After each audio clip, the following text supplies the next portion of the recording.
Friends, आज हम लोग एक सिंपल सा ब्लाउज़ कटिंग देखने वाले हैं। सबसे पहले हम ये देखेंगे कि पुराने ब्लाउज़ का नाप किस प्रकार से लिया जाता है। लंबाई इसमें 15 इंच की है। अभी हम चेस्ट का, कमर का ये सब मेज़रमेंट ले लेते हैं। तो चेस्ट यहाँ पर देखो 10.5 आ रहा है, इसका मतलब ये 42 इंच का चेस्ट है। कमर को हम पूरा नाप लेंगे कंप्लीट, आई पट्टी छोड़ करके। ये इस प्रकार से आपको ये मेज़रमेंट लेना है। बहुत से लोगों को नहीं पता होता कि ब्लाउज़ का मेज़रमेंट कैसे लिया जाए। ये देखिए 34.5 इंच का कमर है। तो ध्यान से इस वीडियो को देखिएगा। इस वीडियो में मैं आप लोगों को पूरा बता रहा हूँ कि मेजरमेंट कैसे लेना है, ठीक है। जैसे यहाँ पर हमने रखा, डॉट का पॉइंट हमें नापना है, 10.5 इंच हमारा डॉट का पॉइंट आ रहा है। सामने का गला कितना है, इस प्रकार से नाप लेंगे, 7-7.5 इंच का सामने का गला आ रहा है। पीछे का गला आप देख लेंगे, पीछे गला कितना है। तो देखो, सबसे पहले ये गला आप नाप लेना, जितना भी गला आ रहा है, 10 हो 11 हो, जितना कोई फ़र्क नहीं पड़ता उससे। शोल्डर को नापने का तरीका क्या होता है कि आप ब्लाउज़ को पहले प्रॉपर रखो, उसके बाद एक आस्तीन के जॉइंट से दूसरे आस्तीन के जॉइंट को नापा जाता है। आपने देखा 9.5 आया, उसके बाद आस्तीन की लंबाई, आस्तीन की गोलाई और फिर लास्ट में उसका आर्म होल। तो ये इतने जो मेज़रमेंट हैं ये हमें लेने होते हैं। बहुत आराम से, बहुत आसानी से आप लोगों को बता रहा हूँ, ध्यान से देखिएगा। अब जो मेज़रमेंट हमने लिया उसको एक पेपर पे नोट कर लिए। कटिंग किस ब्लाउज की करेंगे? सिंगल डॉट ब्लाउज की। बहुत ही सरल तरीके से सीखेंगे। सबसे पहले पीछे पल्ले की कटिंग, एक सीधा निशान लिए। अब जैसे हमने लंबाई नापा 15 इंच, तो निशान लगाएंगे 16 इंच पर। क्यों? 1 इंच मार्जिन देना होता है। ये कंपलसरी मार्जिन होता है किसी भी ब्लाउज के लंबाई के लिए, ठीक है। इस प्रकार से निशान सीधा आगे बढ़ा लेना है। उसके बाद हम क्या करेंगे? तो उसके बाद जो है हम यहाँ पर शोल्डर को नापेंगे। अब पुराने ब्लाउज से हमने शोल्डर नापा, 9.5 आया, तो 9.5 का हाफ कितना होता है? 4.25, और हाफ इंच का मार्जिन यहाँ भी छोड़ देना है, ठीक है। ये देखिए, ये इस तरह से जितना ऊपर निशान लगाया उतना ही नीचे निशान लगाना है।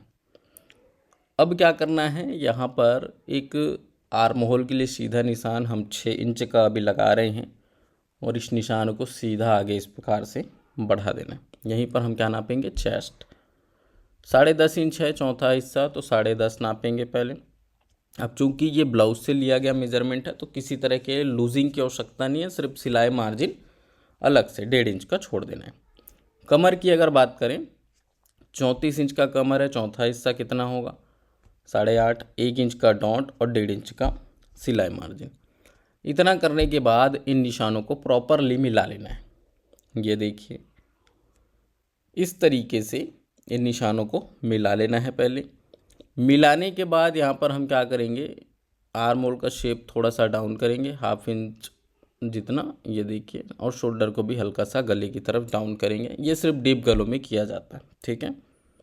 डीप गले के जितने भी ब्लाउजेस हम बनाते हैं उसमें हम ये पैटर्न फॉलो करते हैं, बाकी सब में फिर दूसरा रहता है। ये 1 इंच और 1.25 इंच का 2 मार्क करेंगे। 1 इंच से सामने पल्ले की गोलाई घूम जाती है, और 1.25 इंच से पीछे पल्ले की गोलाई जो है वो घूम जाती है। ये ऐसे देखिए, और इसको थोड़ा सा डाउन करके इस तरीके से काटना है। इससे आर्म होल का जो शेप है वो थोड़ा सा प्रॉपर आ जाता है।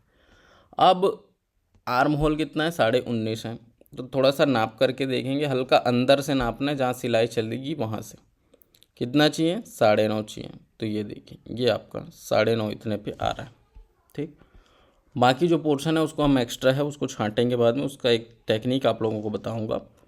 अभी फ़िलहाल हम यहाँ पर, जैसे ये पीछे का पल्ला है, तो पीछे का गला 2.25 इंच चौड़ा ले लेते हैं। इस पर हमें एक स्क्वायर गला बनाना है, ठीक है। इसकी वजह से हम ऐसा कर रहे हैं। और सामने का गला इसमें कितना है? 7 इंच का है, तो वो फ्रंट पोर्शन में देखेंगे, उसको अलग से देखेंगे। ये गला इस तरह से रखना है, और जैसे गोल बनाना है तो गोल भी बना सकते हो। यहाँ पर अभी हमें कुछ डिज़ाइन क्रिएट करना है, तो उसके लिए हम यहाँ पर गले को सिंपली छोड़ रहे हैं। तो आप गले पर ध्यान मत दीजिए। जैसे 11 इंच, 11.5 इंच का गला है, तो जितना चाहिए उतने का खाली मार्क लगा के छोड़ देंगे। तो ये आप इसको चौकोन गला समझ सकते हैं, ठीक है। और गोल करना है तो यहीं से राउंड कर देंगे। आई होप आपको क्लियर हो गया होगा। अब इसके हिसाब से हम क्या करेंगे? सामने पल्ले की कटिंग करेंगे। तो अभी हमें इसको काटना होगा। काटने के बाद फिर आगे बढ़ेंगे और सामने पल्ले की कटिंग करेंगे। यहाँ पर एक चीज़ का ध्यान रखना है, जैसे ये 10.5 है तो हम इसको हल्का सा तिरछा नापते हैं, 10.5 आ गया, और फिर 1.5 इंच का मार्जिन लेंगे, बाकी बचा हुआ हिस्सा जो है उसको हम छांट देते हैं। ये पीछे पल्लों में मैं स्पेशली बता रहा हूँ, इससे शोल्डर गिरने की समस्या, आर्म होल पे जो व्रिंकल्स की समस्या है वो सब कुछ ख़त्म हो जाएगी। ठीक है, तो ये इतना सा ध्यान आपको रखना है। बाद में छांटेंगे, अभी फ़िलहाल नहीं छांटेंगे। ठीक है, अभी क्योंकि हमें इसको कॉपी करना है। कैसे कॉपी करेंगे, इसकी पहले कटिंग कर लेंगे और उसके बाद इसी को थाप करके सामने पल्ले की कटिंग करेंगे। तो ये डॉट का जो पॉइंट है पीछे पल्ले के लिए 4.25 इंच की लगभग हमने दूरी ली है, और वही 4.5 इंच के आसपास इसकी ऊंचाई रख लेंगे, पीछे पल्ले का डॉट आपका लग जाएगा। तो ये बहुत सिंपल तरीके से हमने पीछे पल्ले की कटिंग को समझा, पुराने ब्लाउज से नाप ले करके। अब इसकी कटिंग करते हैं। अगर आप लोग दिलीप टेलर्स एंड बुटीक्स से रेडी पेपर कटिंग्स मंगाना चाहते हैं तो आप लोग डिस्प्ले पे व्हाट्सअप नंबर चल रहा है, उस पर इंक्वायरी कर सकते हैं। कैश ऑन डिलीवरी पर 100% फिटिंग गारंटी के साथ आप लोग हमारे पेपर कटिंग्स मंगा सकते हैं, जिसमें आपको हर एक तरह के ब्लाउज़, ड्रेसेस, सभी प्रकार के ब्लाउज़ों के पेपर कटिंग्स 100% फिटिंग गारंटी के साथ कैश ऑन डिलीवरी पर मिल जाएगा। 7 दिनों के अंदर अंदर डिलीवर्ड हो जाता है। तो आप लोग डिस्प्ले पे नंबर चल रहा है, उस पर सिर्फ हाई लिख करके मैसेज कर दें, बाकी आपको पूरी डिटेल्स आपके व्हाट्सअप नंबर पर मिल जाएगी। अभी हमें सामने पल्ले की कटिंग करनी है, तो बहुत सिंपल तरीके से आज हम सिंगल नॉट का जो फ्रंट पैटर्न होता है, एडवांस कटिंग मैं आप लोगों को बताने वाला हूँ। इसको हमने कॉपी करके अभी थाप के निकाल लिया। ठीक है, अब क्या करेंगे, जैसे हमें गला बनाना है तो सबसे पहले तो गला बनाएंगे सामने का।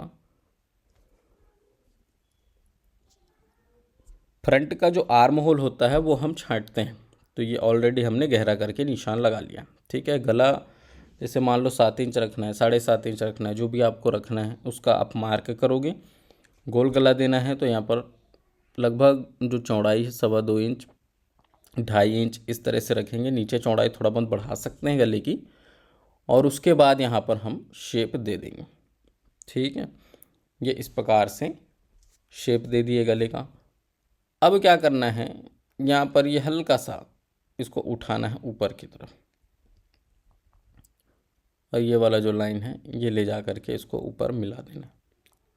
क्यों ऐसा करते हैं, क्योंकि डॉट लगने के बाद ना इसका शेप थोड़ा सा बिगड़ता है, तो उसको सही करने के लिए हम इसको इतना ऊपर उठाते हैं और नीचे से इतना कम कर देते हैं। ऊपर में उठा दिए, नीचे में कम कर दिया। बहुत एडवांस चीज़ आप लोग को बता रहा हूँ, ध्यान रखना। 4.5 इंच की दूरी लिए, यहाँ पर भी 4.5 इंच की दूरी लिए, और ऊपर से डॉट पॉइंट लेना है। कितना नापे थे डॉट पॉइंट को, 10.5, तो ऊपर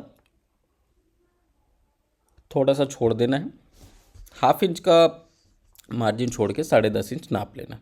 ठीक है, अब यहाँ पर क्या करेंगे, 1 इंच डाउन आकर के एक निशान लेंगे। यहाँ से प्रोसेस को थोड़ा ध्यान से समझना। जैसे 1 इंच का हमने यहाँ निशान लिया, फिर हमने क्या किया, ये 1.5 इंच, ठीक है, और इधर 3 इंच, मतलब 3 इंची डॉट यहाँ पर दे देना है। दोनों तरफ का मिला के, एक तरफ का 1.5 इंच तो दोनों तरफ मिला के 3 इंच। सेंटर से आपका डॉट इसमें इस तरह से लग जाता है। क्लियर है, और उसके बाद ये ऐसे मिला देंगे। ये क्या मार्जिन हुआ, हुकाई पट्टी का मार्जिन हुआ। अब 3 इंच का जैसे डॉट दिए हैं, कमर में पीछे पल्ले का जो मार्जिन था वो 1 इंच ऑलरेडी था कि नहीं था, क्योंकि पीछे पल्ले में हमने डॉट के लिए 1 इंच मार्जिन दिया, कॉपी किए तो इसमें भी है वो 1 इंच का मार्जिन आ गया। अब हमें कितना चाहिए, कमर चाहिए 34 इंच का। तो भाई एक बार इसको नाप करके देखते हैं कि 34 मिलेगा कैसे। जो अभी हमने चौक से निशान लगाया वो क्या है, मार्जिन वगैरह छोड़ने के बाद जो जगह बच रहा है वो है, जैसे 2.5 इंच आया, 2.25 इंच आया। उसके बाद कितना चाहिए, 8.5 चाहिए, 34 का चौथा हिस्सा 8.5, और 1.5 इंच का मार्जिन चाहिए। ठीक है, ये एक कैलकुलेशन है जो आप ध्यान में रखेंगे। दूसरा इसका तरीका क्या हो सकता है कि जैसे 3 इंची हमने डॉट दिया, 1 इंच का पीछे पल्ले का मार्जिन ऑलरेडी हमारा कॉपी है, तो 1 इंच मार्जिन को माइनस कर देंगे तो कितना मार्जिन देंगे, 2 इंच का। तो वो 2 इंच का मार्जिन सीधा एक साइड दे देंगे तो भी आपका काम हो जाएगा बहुत सरल तरीके से। और उसके बाद इसको एक बार इस तरह से रख के नाप करके देख लेना, सामने पल्ला पीछे पल्ला एकदम एक्यूरेट बैठे ऐसा। तो ये निशान थोड़ा सा सुधार लेना, ठीक है, बाकी और कुछ नहीं है। यहाँ पर एक चीज़ है, जैसे ये 5.5 है तो ये भी 5.5 हो, इधर का 6 है तो वो भी 6 इंच हो। तो इस तरह से करने से क्या होता है, फिर सिलाई के वक्त में ना वो बड़ा छोटा नहीं होता है। ये सब कुछ छांटने का काम सिलाई के वक्त में भी किया जा सकता है, लेकिन आजकल हम कटिंग को ही इतना एडवांस करते जा रहे हैं कि सिलाई के वक्त ज़्यादा टेंशन लेने की ज़रूरत नहीं है, बस सीधा सीधा सिलाई करो। ये चीज़ हम अपने पेपर कटिंग में 100% फॉलो करते हैं कि आपको सिलाई के वक्त ज़्यादा कुछ दिमाग लगाना ना पड़े। जो बेसिक सिलाई की टेक्निक है वो बस अगर आपको आती है तो आपके ब्लाउज में फिटिंग 100% आए। बाकी जितना जहाँ पर भी छांटना है, जो कुछ भी करना है वो हम पहले से ही कर लेते हैं ताकि बाद में आपको ज़्यादा तकलीफ़ ना हो। हाँ, लेकिन एक बात का ध्यान हमेशा रखेंगे कि सिलाई एक ऐसी चीज़ है, आपने चाहे हमसे पेपर कटिंग मंगाया है, चाहे आपने हमसे ऑनलाइन क्लासेस की हुई है, जब तक आप अपने हाथ से अच्छे से नहीं कर पाएंगे, आपको एक्सपीरियंस नहीं होगा, तब तक आपको रिज़ल्ट बेहतर नहीं मिलता। तो आपको अपना एक्सपीरियंस बनाना होगा। सिलाई जब कंटिन्यूसली करते जाएंगे तो आपको उसके बेहतर रिज़ल्ट्स मिलने शुरू होंगे।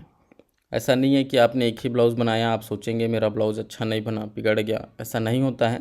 कंटिन्यूसली वर्क करते रहोगे तो धीरे धीरे धीरे धीरे फिनिशिंग आती है, और ये सीखने की चीज़ है, लोग उम्र भर इसको सीखते रहते हैं, ठीक है, क्योंकि ये फैशनेबल चीज़ें हैं। तो यहाँ पर होता क्या है, हमेशा नए नए ट्रेंड, नए नए चेंजेस आते हैं, तो उसके हिसाब से फिर हमें वर्क करना होता है। आई होप आप लोगों को ये जो कटिंग है सिंगल डॉट ब्लाउज़ की ये पसंद आई होगी। मैंने बहुत सरल तरीके से आप लोगों को बताने की कोशिश किया है, और अगर हम सोचें कि बिगिनर्स के लिए सबसे सरल जो ब्लाउज़ की कटिंग है वो कौन सी होती है, तो सिंगल डॉट ब्लाउज ही सबसे सरल ब्लाउज़ की कटिंग होती है। ये चीज़ मैं आप लोगों को 100% बोल सकता हूँ। क्योंकि इस तरह के जो ब्लाउजेज़ होते हैं ना, इनको सिलना भी बेहद आसान होता है, काटना भी बेहद आसान होता है। इसका जो डॉट है ना, इसको हल्का इस तरह से राउंड करके लगाएंगे जिससे डॉट का नोक वगैरह आपका नहीं निकलेगा, ठीक है। तो हम इसको अब इस तरह से काट देते हैं, एक प्लेजर के मार्जिन से सिलाई आपको इसमें लगा देनी। तो ये इस प्रकार से इसका डॉट आएगा। डॉट के नोक इस प्रकार से डॉट लगाने से नहीं निकलते हैं, ठीक। ये पीछे का पल्ला है, आप देख सकते हैं। तो इसमें भी ये जो पोर्शन हमने छांटने को बताया था, ये इसको आपको छटिंग कर लेना है। वीडियो पसंद आया तो उसको लाइक करना, शेयर करना, और अगर आप चैनल पर पहली बार आए हैं चैनल को सब्सक्राइब भी कर लीजिएगा। जिन लोगों को पेपर कटिंग्स मंगाना है, डिस्प्ले पे हमारा व्हाट्सअप नंबर चल रहा है। कैश ऑन डिलीवरी पर 100% फिटिंग गारंटी के साथ आप लोग पेपर कटिंग्स भी मंगा सकते हैं। तो मिलते हैं नेक्स्ट वीडियो में, तब तक के लिए जय हिंद, वंदे मातरम।